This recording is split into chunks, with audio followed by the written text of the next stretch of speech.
these days. But Chuck Colson was one of Richard Nixon's top aides in the White House.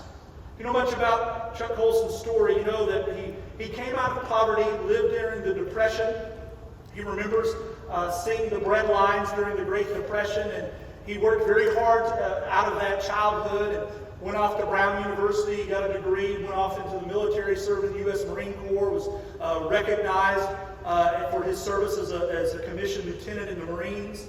A lot of people looked at him with great favor. After he got out of the Marine Corps, after the Korean War, he decided he wanted to have a law degree, so he went off to school again, earned a law degree, and pursued a career in politics, and became the youngest administrative assistant in the U.S. Senate. He said, I can remember thinking, I'll find my meaning and purpose in the law and politics. He said, I went up the ladder.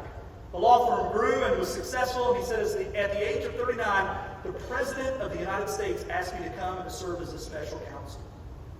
He also said this. He said, the White House works just like it does for those of you in business. You've all had the same experience. When I went to the White House, you get an office way down the hall from the President, and then you move yourself closer and closer and closer. He said, I ended up in the office immediately next to the President of the United States. He said, I remember looking out one day over the south lawn, the beautiful manicured green lawns of the White House, and thinking to myself, my father was right. He used to tell me that in those Depression years that if you work hard, if you put your mind to something, if you really go for it, that's the great American dream, and you can succeed. He said, walking in and out of his office every day of the week, one of the most powerful positions in the world, limousines outside waiting for me, admirals and generals saluting.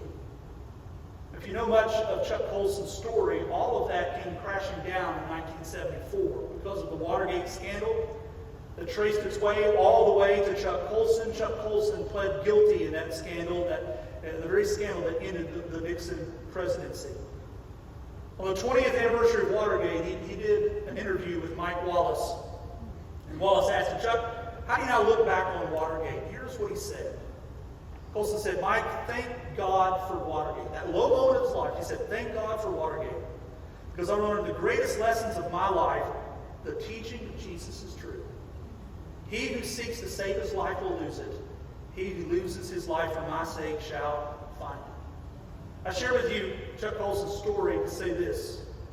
Your life may be a mess. It may look like a mess. It may be an actual mess.